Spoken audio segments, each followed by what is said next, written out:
স্বার্থপর রে, বড়ই স্বার্থপর।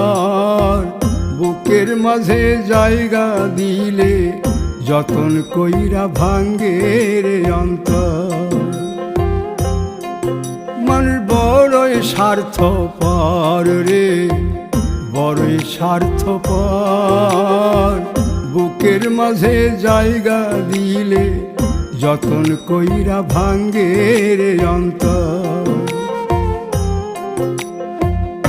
অচিনা এক জংলা পাখি যতন কইরা বুকে রাখছি, বুকের পাজর ভাঙ্গা সে যে সাজায় অন্যের ঘর রে, সাজায়